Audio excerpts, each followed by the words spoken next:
parecer y bueno, la idea es reiniciar nuevamente.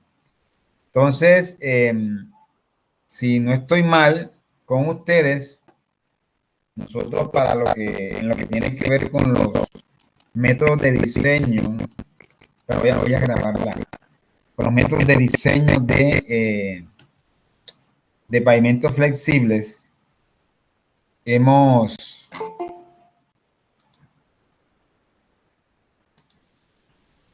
Vamos a grabar la reunión.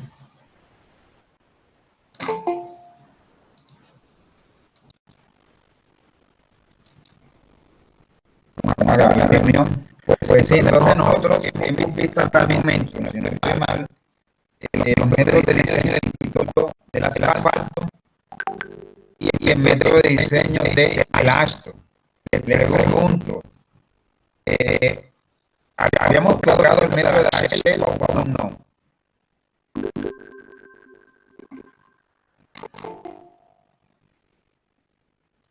Muchachos.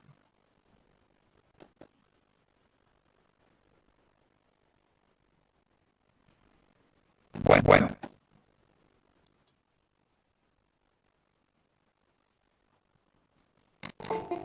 Vamos a esperar que todo gente.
Bueno, muchachos, nuevamente buenos días para todos los que se acaban de conectar. Vamos en el día de hoy a hacer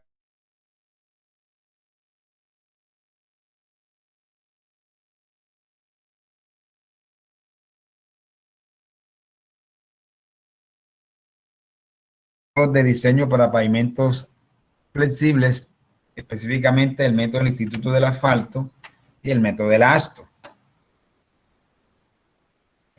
Muy bien. Permítame un momentico y cargo.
Bueno, muchachos,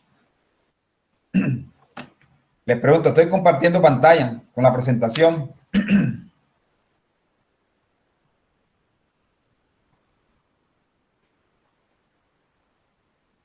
Sí, profe. Bueno, muchachos, entonces, atendiendo las recomendaciones establecidas por la administración de la universidad, ¿verdad? En su última resolución, vamos a proceder a hacer un repaso de los últimos temas. Me refiero básicamente, pues, a lo que está previsto en el segundo parcial, ¿verdad? Que se refiere a los métodos de diseño de pavimentos flexibles.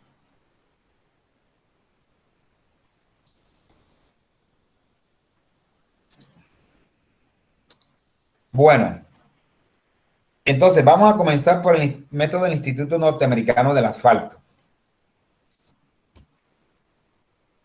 Bueno, este método de diseño pues considera el pavimento como una estructura de forma multicapa, ¿cierto?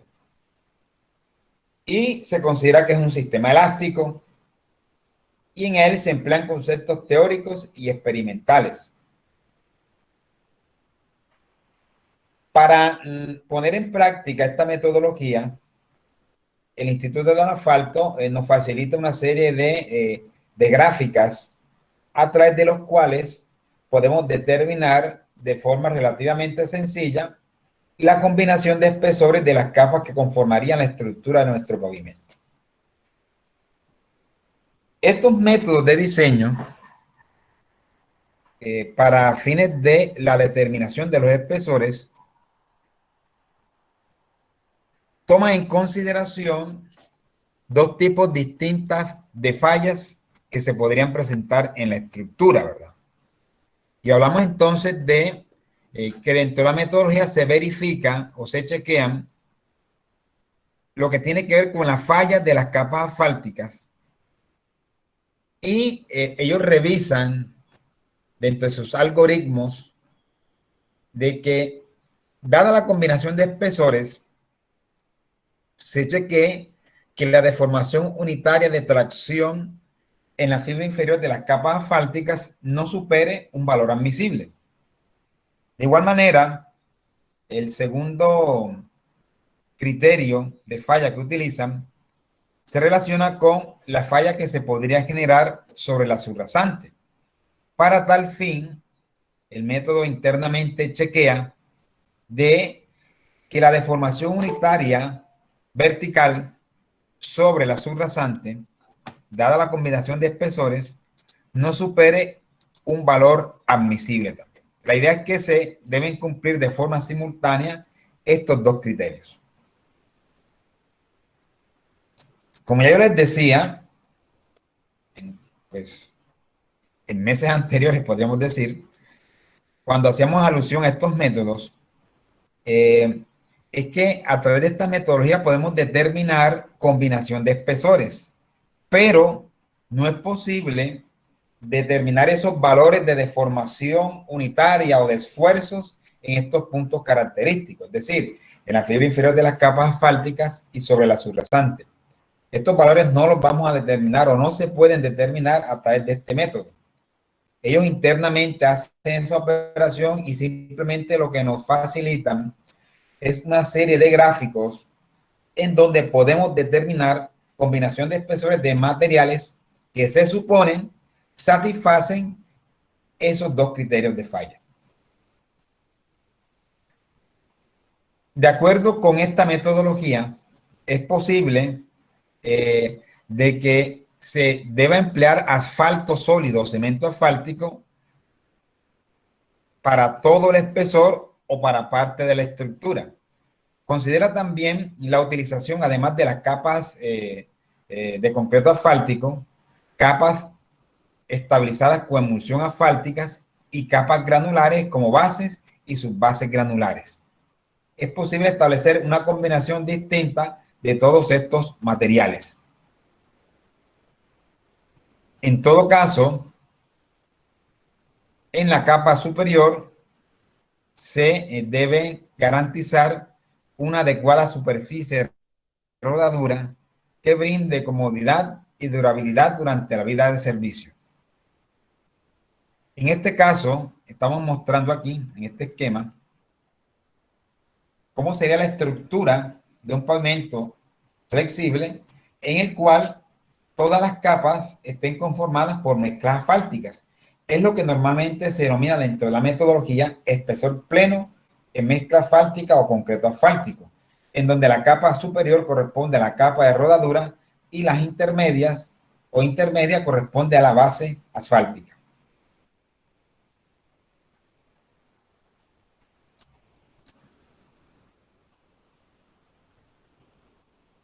En este caso, mostramos otra configuración algo distinta a la anterior, en donde, además de las capas asfálticas, sea de rodadura o de base asfáltica, se utilizan materiales de otras clases. En este caso, además de las capas asfálticas o capas de rodadura, se utilizan bases o subbases intermedias.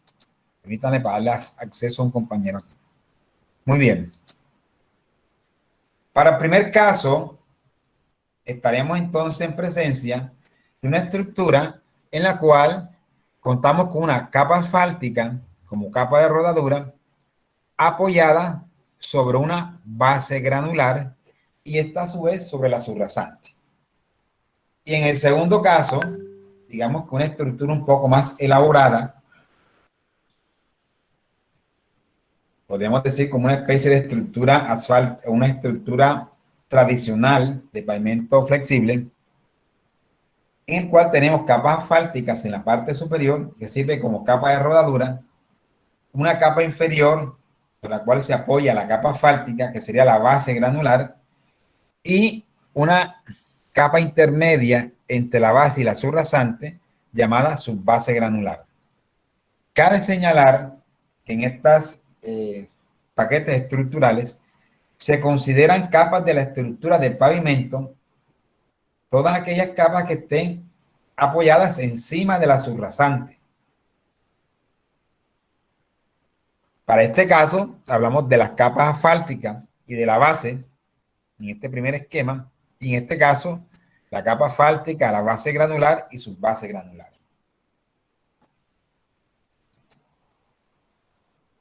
En cuanto a las variables de diseño, hablábamos de que son básicamente tres elementos de interés en esta metodología.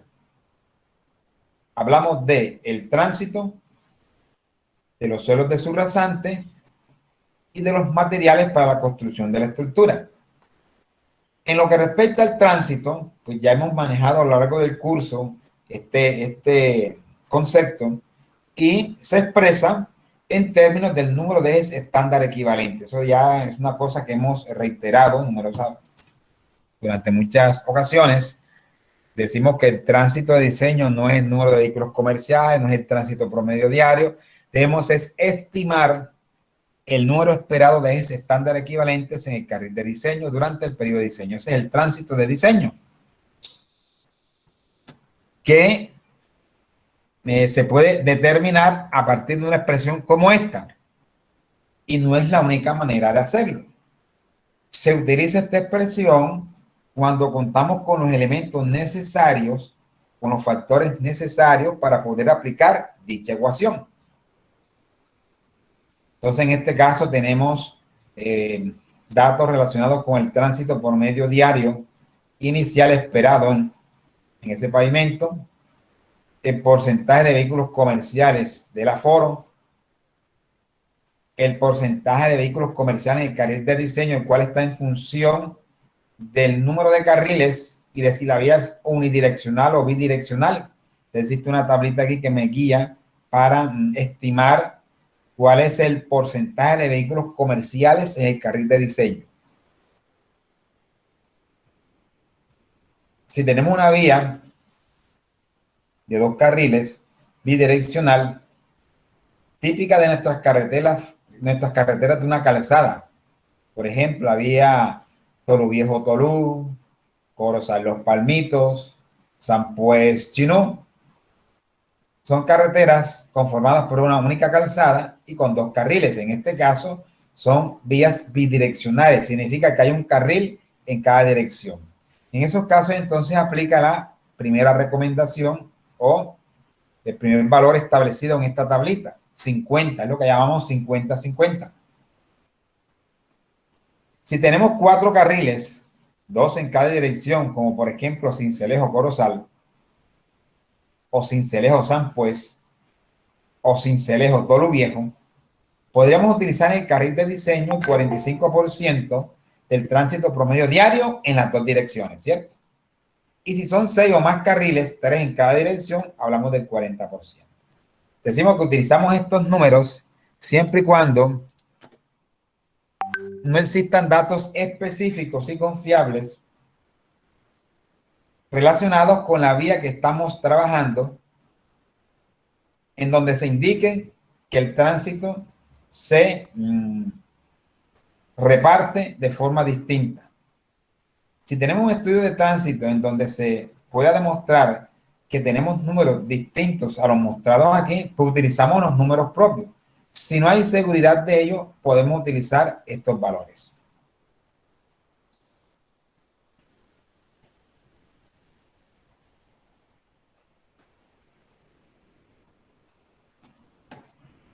El otro aspecto importante se refiere a los suelos de subrasante. En cuanto a los suelos de subrasante, interesa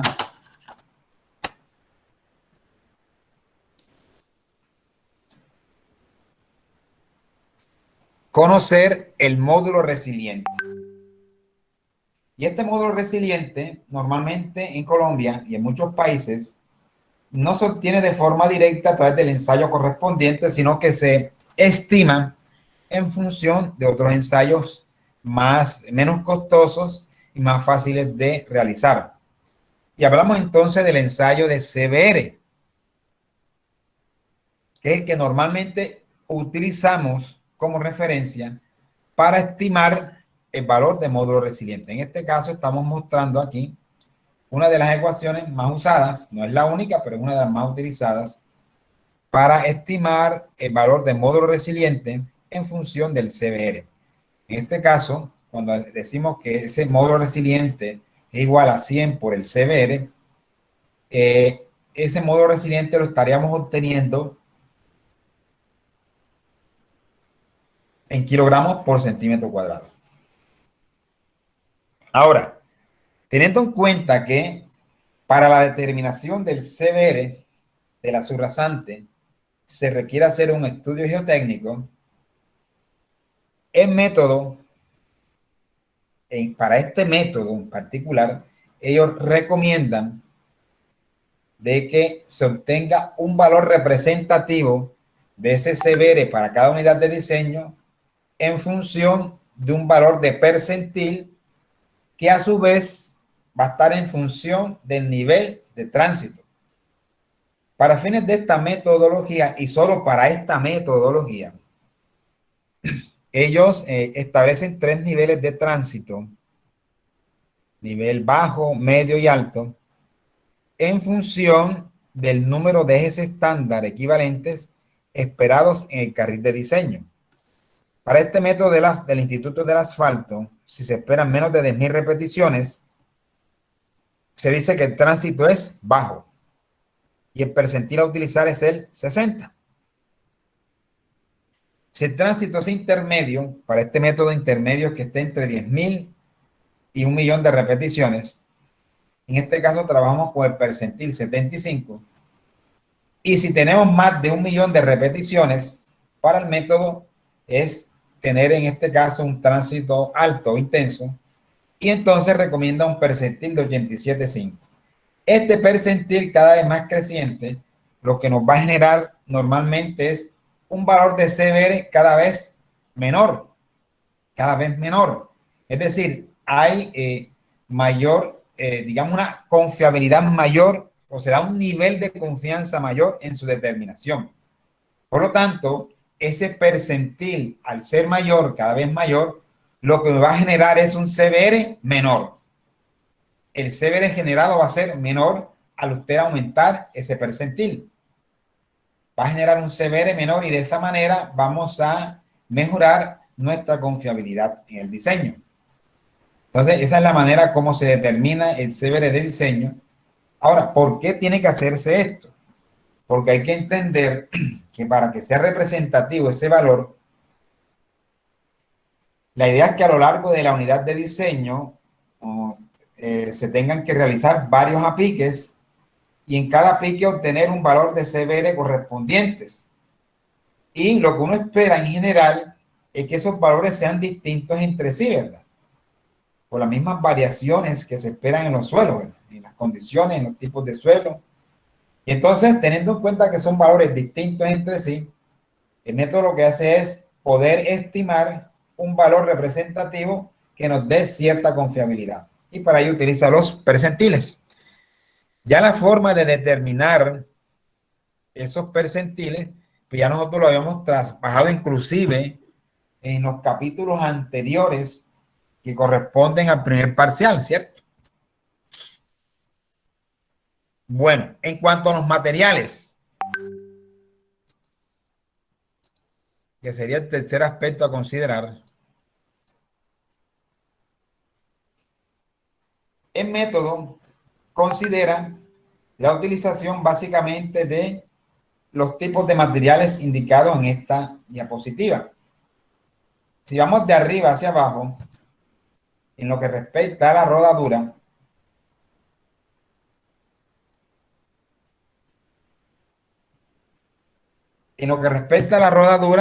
pues el método considera que en todos los casos el pavimento o al pavimento se debe proveer de una capa de rodadura conformada por concreto asfáltico o mezcla asfáltica en caliente, que es lo mismo, excepto en un caso.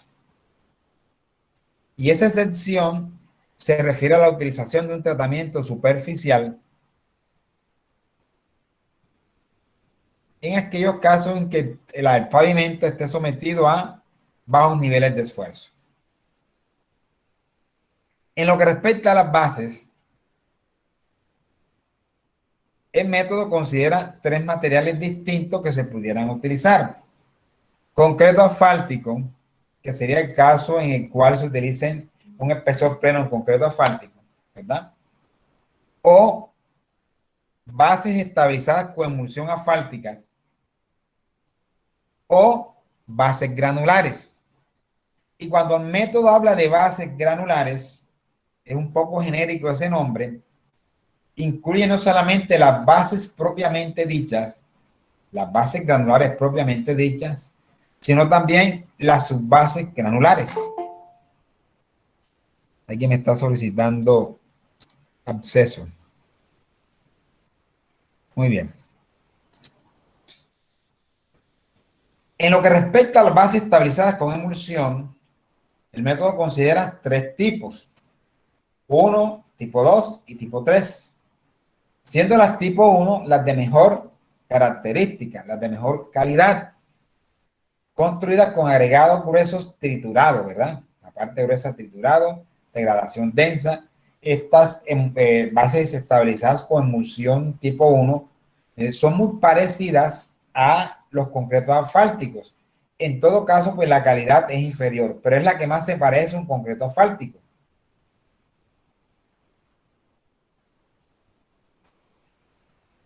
La tipo 2, con agregados semiprocesados, rodados o mezcla con triturados, digamos, de calidad intermedia. Y finalmente las de tipo 3, que son las de menor calidad. Acá cuando hablamos de la excepción de cuando no utilizamos concreto asfáltico como capa de rodadura, decíamos que la excepción era la utilización de un tratamiento superficial, el cual se recomienda básicamente cuando ese tratamiento superficial va a estar apoyado directamente en una base estabilizada tipo 1. Es decir, si nosotros dentro de nuestra estructura vamos a utilizar una base estabilizada tipo 1, según el método, recomienda no utilizar un concreto asfáltico como capa de rodadura, sino simplemente un tratamiento superficial sobre esa base y no más.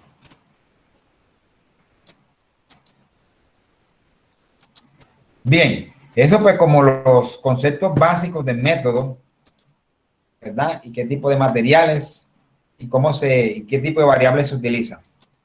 Ahora, ya para verificar la calidad de los materiales, pues existen unas tablitas, ¿verdad? Esta no se ve muy bien, pero en el libro sí se ve mejor, en el libro de Montejo.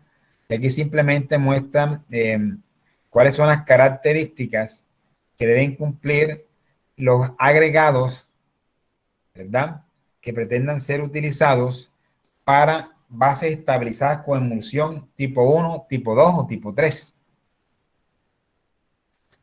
Y en este caso se muestran valores de algunas pruebas para verificar la calidad de los materiales de base y sus bases granulares. Es para el caso de las bases y sus bases granulares. Entonces aquí vemos, por ejemplo, para el CBR, para la subbase mínimo 20, para la base granular mínimo 80, y así otros valores de interés. Digamos que son las especificaciones mínimas que deben cumplir los materiales que pretenden ser utilizados dentro de la estructura del pavimento a la luz del método del Instituto del Asfalto. Aquí también otra tablita de interés. En este caso, se refiere a cuáles son los espesores mínimos de concreto asfálticos que se deben utilizar en función exclusivamente del tránsito, así como de la capa sobre la cual se apoyaría dicha capa asfáltica. Para el primer caso, se tienen los espesores mínimos si la capa asfáltica de rodadura se va a apoyar sobre una base estabilizada con emulsión tipo 2 o tipo 3. Da entonces los espesores mínimos en función del nivel de tránsito. Y aquí decimos tipo 2 o tipo 3 porque recuerden que las tipo 1, según el método, en ellas solo es suficiente colocar un tratamiento superficial. No obliga a la implementación de capas de concreto asfáltico. Y la segunda parte de la tabla se refiere a los espesores mínimos de concreto asfáltico o de capa de rodadura asfáltica a colocar sobre bases granulares, también en función del nivel de tránsito. Estos son, digamos que, especificaciones importantes que hay que tener en cuenta para aplicar de manera correcta esta metodología. Les quisiera preguntar si va claro hasta el momento.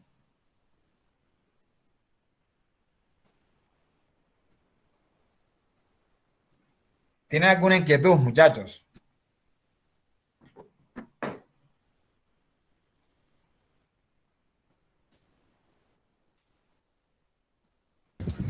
Por el momento todo claro, profesor.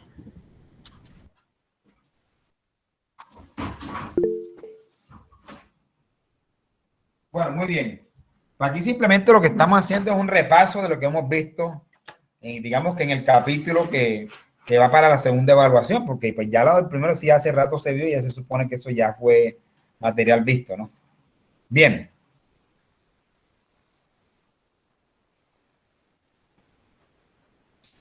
Bueno, ya una vez establecido, digamos que estas recomendaciones y estos requerimientos que exige la metodología, pues pasamos al ejemplo, ¿verdad? Que es la mejor manera de poder entender de manera certera cómo es que se maneja esta metodología. Entonces, en este ejemplo, se pide diseñar por el método del Instituto del Asfalto una estructura de pavimento en una vía en donde hay que dar ciertas características, ¿sí o no? ¿Qué tipo de vía es? ¿Cuántas calzadas? ¿Cuántos carriles? ¿Es unidireccional? ¿Es bidireccional? Para poder aplicar la ecuación o la expresión del número de ejes estándar, necesitamos cierta información. En este caso, Hablamos de un tránsito promedio diario inicial que debe obedecer a unos aforos vehiculares seguramente. Conformación en lo que respecta a los porcentajes de vehículos comerciales del aforo. Tasa de crecimiento anual del tránsito, porque es una información del tránsito también. Periodo de diseño, en este caso 10 años, que es muy común para el caso de vías pavimentadas en estructura flexible. El factor camión, unos 78. Ya sabemos que este numerito, este factor camión, para hacer un recuerdo, un recorderis, este factor camión simplemente es un factor, como su nombre lo indica, que me permite convertir un número determinado de vehículos comerciales en ejes estándar equivalente. Es decir, yo necesito estimar cuántos vehículos comerciales pasan en el carril de diseño y conociendo el número de vehículos comerciales esperados en ese carril de diseño, si yo conozco ese factor camión, simplemente lo multiplico por el factor y obtengo de forma directa el tránsito de diseño. Eso es. En este caso, se hizo la operación y se obtuvo que el tránsito de diseño era 2.504.000. Es estándar equivalente. Cuando uno hace estos cálculos, 2.504.000, yo para fines de diseño podría aproximar los 2.500.000, ¿sí o no? Esos 4.000 prácticamente no significa nada comparada con 2.500.000. Pero si yo calculo un tránsito y me da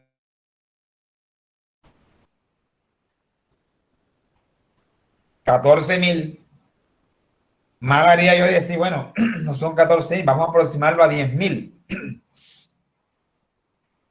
Ahí sí sería incorrecto, ¿no? Porque yo esos 4.000 representarían del orden del 40% casi del total. De pronto un poco menos. Y es significativo. En cambio, estos 4.000 en este caso no significa prácticamente nada, el 0.001%. Eso no es nada, ¿verdad? Entonces, son esas cosas que ustedes ya como futuros ingenieros deben aprender a manejar. Es digamos, esa aproximación de los valores, saber hacer esas aproximaciones de tipo práctico en los diseños. Si yo lo calculo con 2.504.000 y voy a las tablas, pues no hay diferencia si es 2.500.000. Eso no hay ninguna sensibilidad. Pero repito, si yo tengo 14.000 y lo paso a 10.000, ahí sí cambia bastante. Entonces, esos datos son muy importantes tenerlos en cuenta siempre. Me dan también una información relacionada con los CBRs obtenidos seguramente en el estudio geotécnico, ¿cierto? A lo largo de la unidad de diseño que se esté estudiando. Y me dan unos valores. 4.1, 3.6, 4. Finalmente, obtiene un CBR de 3.9. ¿De dónde obtiene este valor? Recuerden que lo primero es determinar cuál es el tránsito de diseño. En este caso son 2.500.000, mayor de 1.000.000. Por lo tanto, el percentil a utilizar en el diseño es de 87.5.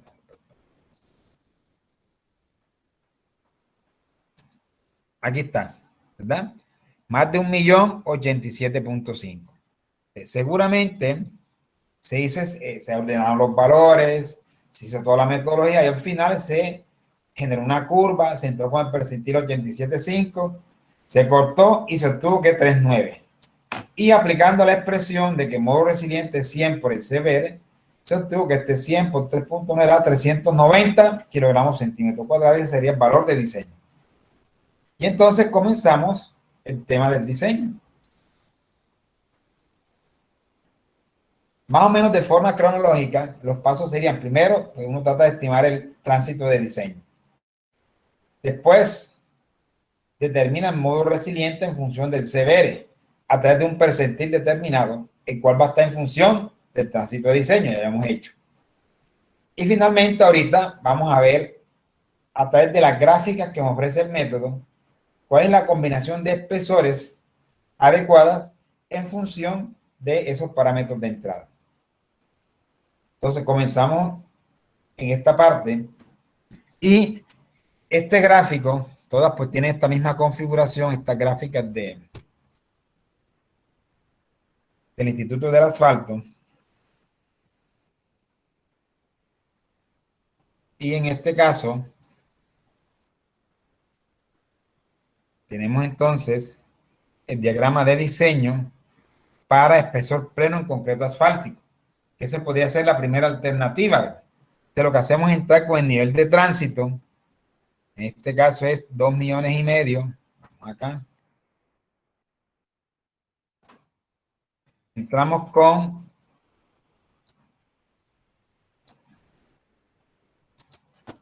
modo resiliente, que es 390, más o menos por ahí, ¿verdad? Y de esa forma obtenemos este valor señalado en esta flecha. Fíjense que está entre 27,5 y 30. Digamos, para fines prácticos, si uno trata de pronto a veces de redondear, a veces algunos redondean hasta 0,5 o hasta el centímetro, pues ya es criterio del ingeniero. En este caso se aproxima bastante a 29 veces. Entonces, como solución para esta alternativa, podemos decir que si utilizamos un espesor pleno en concreto asfáltico para la combinación de parámetros de entrada, ¿cuál es la combinación de parámetros? Tránsito de diseño 2,5 por 10 a la 6 ejes estándar y módulo resiliente de 390 kilogramos centímetro cuadrado. De esta manera obtenemos un espesor de 29 centímetros de concreto asfáltico. Y esa sería mi primera alternativa.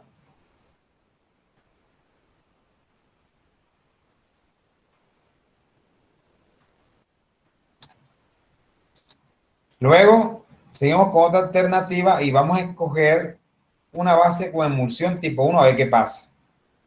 Fíjate que todas las gráficas se parecen, pero hay que tener cuidado en el título. En emulsión tipo 1, vamos a ver qué pasa con la emulsión tipo 1. Aquí está el tránsito 2,5. Parece que el tránsito está bien. Y en cuanto a...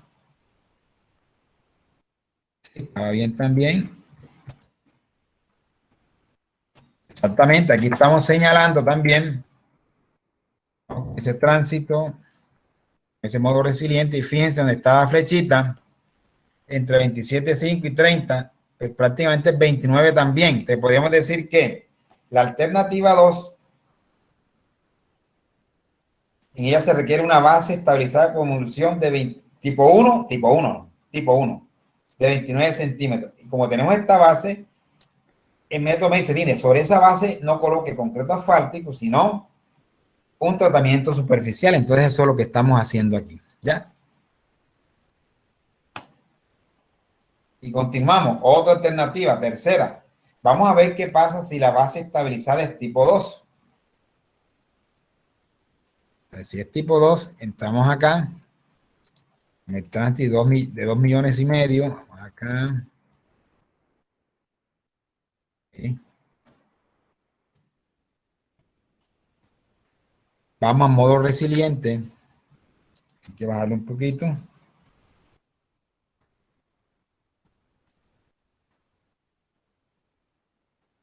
Podría ser por ahí. La flechita esta me marca un poquito aquí a la derecha. Ahí donde me marca la flecha,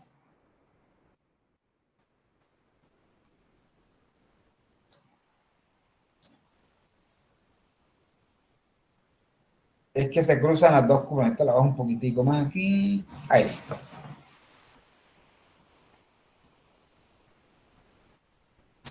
Ahí en ese punto es el punto que me declara la combinación de espesores. 32,5, 35. Está más cerca de 35, pero si nosotros miramos, 34 sería un espesor adecuado, ¿verdad? Más o menos donde se encuentra ese punto. Entonces decimos que en este caso hay que considerar lo siguiente. Fíjense, como tengo una base tipo 2, aquí sí voy a requerir de concreto asfáltico como capa de rodadura. Y en total son 34 centímetros. Anotamos, espesor total 34. Ahora, esos 34 centímetros, en este caso, que sería el espesor total, debo obtenerlo mediante la combinación del espesor de la capa asfáltica más el espesor propiamente dicho de la base estabilizada con emulsión. ¿Cómo hacemos entonces para definir el espesor de la capa asfáltica? ¿De dónde salen estos 10 centímetros y después 24? Fíjense, 10 más 24 es 34. Perfecto. La suma total da 34. ¿Pero dónde sale el 10? Tenemos que irnos entonces a los espesores mínimos.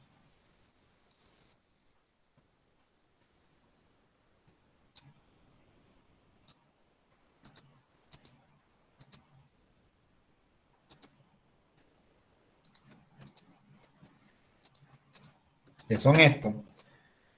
Y como tenemos una base estabilizada con emulsión tipo 2, nos interesa esta parte de la tabla. Esta no me interesa acá porque este es para tipo granular. Como es tipo 2 o tipo 3, base estabilizada, tipo 2 o tipo 3, entro aquí y me voy con el nivel de tránsito. Tenemos 2,5 millones de ejes. 10 a la 4 no es. 10 a la 5 no es. 10 a la 6 tampoco es, porque 10 a la 6 es 1.000.000. Tengo más de 1.000.000, por lo tanto tengo que entrar con 10 a la 7, porque está entre más de 1.000.000 y menos de 10 millones. Entro acá. Dice que el espesor mínimo es 10 centímetros. De ahí salen esos 10 centímetros.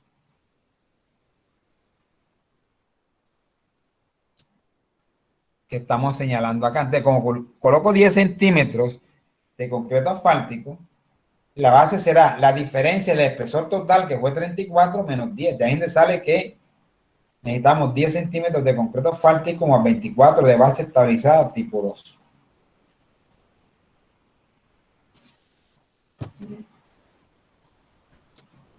Y seguimos. ¿Qué pasa si la base es tipo 3? Entonces, si la base es tipo 3, lo que esperamos es que el espesor sea mayor, porque el material es de menor calidad, ¿sí o no? Y hacemos lo mismo. En este caso creo que ya está, 2,5 millones, que es esto acá. Y modo resiliente está bien, 3.9, o sea, 390, sí, está bien. Y miramos este punto, ¿a qué corresponde esa intersección? Ese punto que está ahí me va a dar el espesor requerido. 45, 40, como 44, ¿verdad? De ahí sale 44 este. Y de igual forma, ese 44, que es el espesor total, debemos repartirlo en un espesor de capa de rodadura más el espesor de la base estabilizada con emulsión tipo 3 propiamente dicha. Ya lo habíamos hecho en el anterior, para el nivel de tránsito de 2.5 millones, se requiere un espesor mínimo de concreto asfáltico de 10, aquí está. Por lo tanto, la base será de 44 menos 10, 34. De ahí sale esta combinación. Y esa es una cuarta alternativa. Hasta el momento hemos visto alternativas en donde solo estamos combinando capas de concreto asfáltico, ya sean solas, en el primer caso, o combinadas con bases estabilizadas con emulsión tipo 1, 2 o 3. ¿Qué pasa si son bases granulares? El procedimiento es el mismo. ¿Qué hay que hacer? Ir al abaco correspondiente en donde le señalan cuál es el espesor de base granular y en función de ese espesor, qué espesor se requiere de capas asfálticas en caliente. Entonces, entramos con lo mismo, 390, 2.5, y obtenemos aquí este valorcito. 27,5, pues es casi 27, yo pienso. De ahí sale el 27 este. Miren, para este caso, fíjense cómo es diferente la cuestión. Ya a mí me están fijando que el espesor que obtenga acá es de concreto asfáltico, que se apoyará sobre una base de ¿cuánto? De 15 centímetros, tal como dice el título del gráfico. Por lo tanto, la solución en este caso sería 27 centímetros de concreto asfáltico apoyados en 15 centímetros de base granular. Esa sería entonces la combinación de espesores que se requerirían para las condiciones de diseño. Esa podría ser una alternativa 5.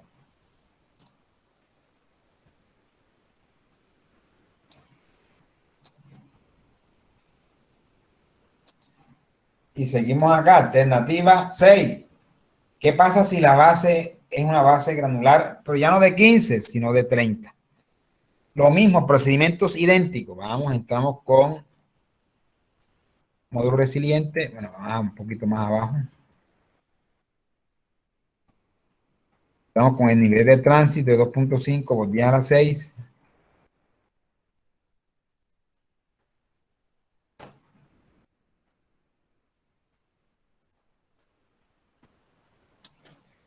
Está entre 22.5 y 25.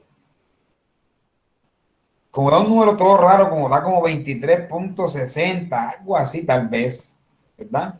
Entonces lo que hacemos es aproximarlo a 24. Y aquí está. Significa entonces que sobre una base de 30 centímetros se requiere un concreto asfáltico en la parte superior de 24. Ahora, ¿qué dice el método en aquellos casos en los cuales tengamos, por ejemplo, 30 centímetros o más de base granular? El método considera que es posible, recomienda dividir esa base granular en dos materiales distintos. La parte superior, que corresponde a una base granular propiamente dicha, y la parte inferior una subbase granular. En este caso, el método recomienda que, bueno, esos 24 centímetros que se obtuvieron se apoyen en una base granular de 15 centímetros mínimo sobre una subbase granular de 15 centímetros. Y esa sería finalmente la estructura. Fíjense que el método por ninguna parte me facilita gráficos, por ninguna parte me facilita gráficos a través de los cuales yo pueda determinar de forma directa esta combinación. Es lo que está diciendo, haciendo es fijando unos espesores de base granular y obteniendo los espesores de concreto asfáltico. Y para el caso de estos espesores ya más o menos grandes de base granular, lo que hace es permitir que podamos utilizar materiales de diferentes características. En este caso, base granular en la parte superior y en la parte inferior subbase granular sin que los espesores combinados cambien. Es decir, yo necesito 30 centímetros de base granular como nombre genérico en este caso, pero lo puedo dividir en 15 y 15, es decir, 15 de base granular como tal y debajo 15 centímetros de subbase granular. Esto es lo que el método considera.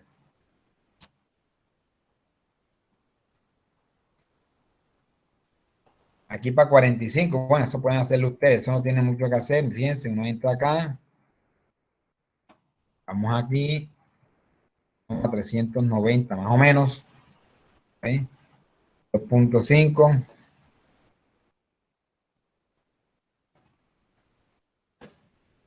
Y fíjense dónde da.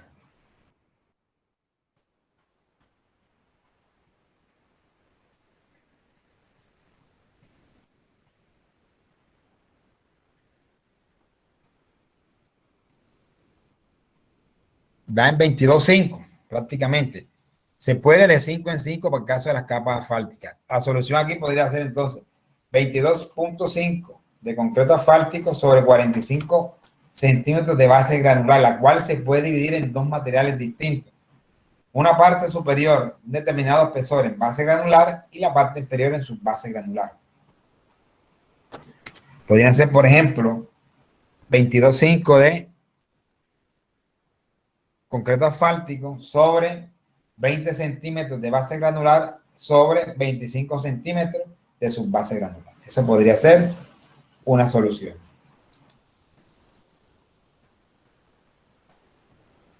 Pues eso sería, digamos, los ábacos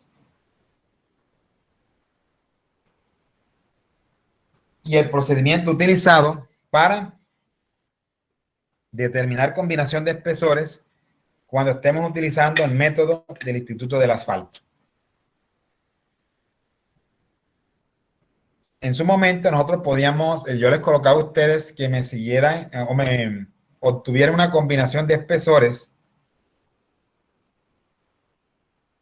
en donde involucraran, en donde se involucrara base granular, ¿verdad?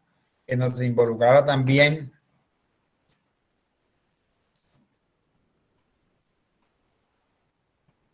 base estabilizada con emulsión y capas asfálticas.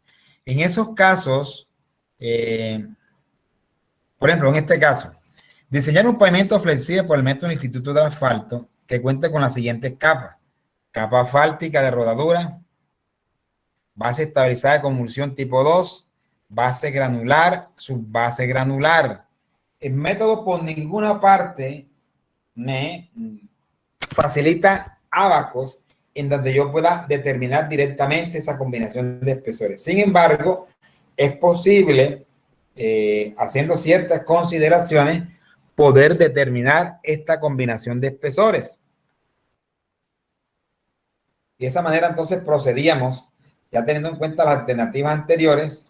Entonces, bueno, ¿qué hacemos? Bueno, alternativa a plantear. Vamos a plantear esta alternativa. Concreto asfáltico, base estabilizada tipo 2, base granular, subbase granular. El paso 1. En este paso se determina el espesor pleno en concreto asfáltico. Ya nosotros lo hicimos en la primera alternativa y nos dio ¿cuánto? 29 centímetros.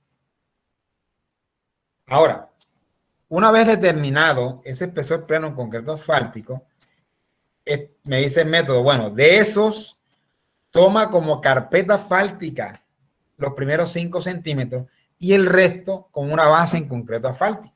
Entonces, así las cosas, esos 29 tendríamos. Esto es algo ficticio para fines de determinar unos factores de conversión, ¿ya? Entonces, así las cosas, la carpeta asfáltica serían 5 centímetros y la base en concreto asfáltico 29 menos 5, 24. Y tenemos eso ahí. Paso 2. Hallar el espesor total para la base estabilizada con emulsión elegida. En este caso es la tipo 2, ya solo hicimos, y en su momento el espesor total nos dio 34 centímetros, ¿verdad? Ahora, como en el paso anterior, tomar los primeros 5 centímetros como una capa de rodadura en ese material y el resto como base estabilizada propiamente dicha. Así las cosas, de esos 34 centímetros totales, 5 centímetros sería una capa asfáltica y el resto, es decir, 34 menos 5, serían 29 centímetros en base estabilizada con emulsión tipo 2 propiamente dicho. Paso siguiente. Hallar el espesor de concreto asfáltico requerido de la figura que corresponda según el espesor deseado de base granular. Entonces, nosotros vamos a determinar una estructura que tenga base y subbase granular. Por lo tanto, el espesor total de bases granulares, de materiales granulares, debe ser en lo posible mayor o igual de 30 centímetros. Vamos a escoger entonces de 30 centímetros. Entonces, por eso es que en este paso decimos, si la base granular total es 30, el concreto asfáltico es 24, y eso lo habíamos hecho nosotros.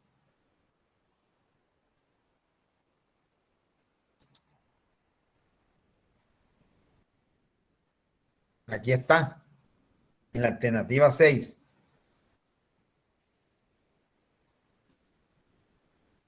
Si tenemos una base granular de 30, tenemos 24 centímetros de concreto asfáltico, y entonces podemos dividir en 15 y 15. Eso lo habíamos hecho ya.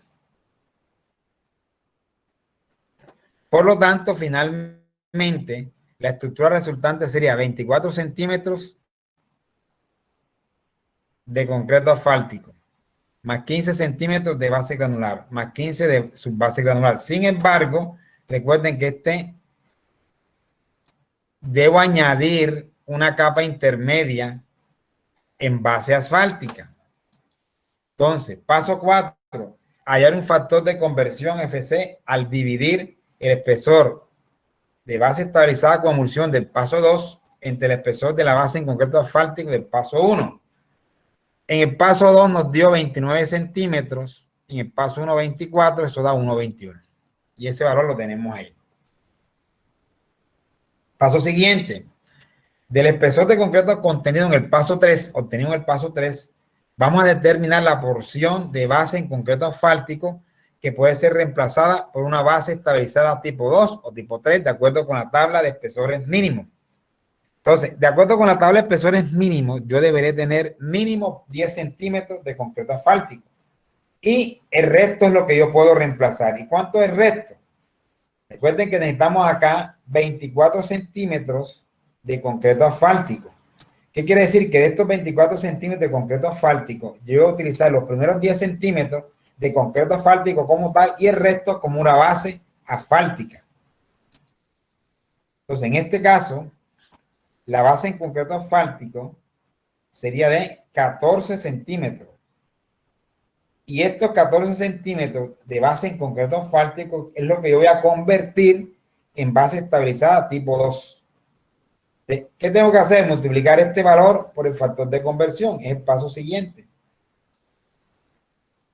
El espesor de reemplazo recién hallado, que son 14 centímetros, se tendrá que multiplicar por el factor de conversión obtenido en el paso 4. Es este que está acá, 1,21. Por lo tanto, tenemos 1,21 por 14, 16,94, que es 17. En conclusión, en definitiva, dadas las condiciones del problema y las capas que se requieren utilizar, finalmente la estructura sería esta: 10 centímetros de concreto asfáltico, luego 17 centímetros de base estabilizada con emulsión tipo 2, luego 15 centímetros de base granular y luego 15 centímetros de subbase granular. Ese sería entonces el paquete estructural requerido. No sé si tiene alguna inquietud.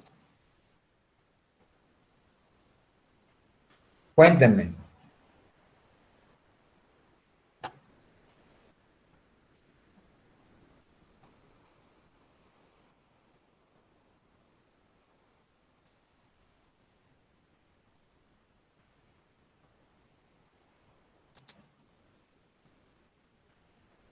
Cuéntenme, muchachos.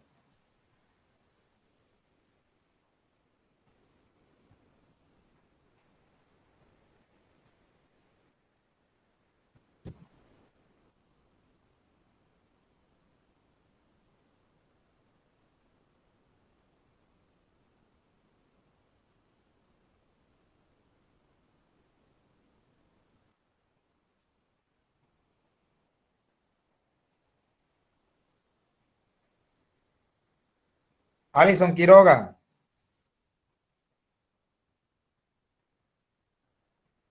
Andrés Cabrales. Aquí, profesor. Por el ¿Todo momento bien? ninguno. Sí, claro. Bueno, Se muchachos. entendió todo bien. Perfecto. Díganme, ¿quién estaba participando por ahí? Bueno, muchachos, entonces, pues estoy dando cumplimiento a las recomendaciones que sacó Académico para el reinicio de estas actividades. Pues digamos, en la clase de hoy, en este rato que hemos estado aquí en esta reunión, me he permitido recordarles la metodología del Instituto del Asfalto para que nuevamente pues nos encaminemos, nos enrumbemos en los objetivos propuestos. En este caso, pues para estos capítulos que estamos viendo, con este capítulo mejor, de diseño de pavimentos flexibles, la idea es poder estudiar algunos de los métodos, digamos que tradicionales y otros más utilizados todavía actualmente para el diseño de pavimentos flexibles. Entonces, con esto damos por cumplido o hemos cumplido lo que se refiere a repasar, hacer un recorderis de los principales parámetros, los principales criterios, los principales requerimientos establecidos en esta metodología y pues repasando este ejemplo que ya habíamos visto en clases anteriores. Bueno, muchachos, nos estamos viendo nuevamente con ustedes es el miércoles, si no estoy mal, para retomar. En este caso, vamos a hacer un repaso del método del ASTO. Nuevamente, a repasar el ASTO. Vamos a estar muy atentos, cualquier duda que tengan.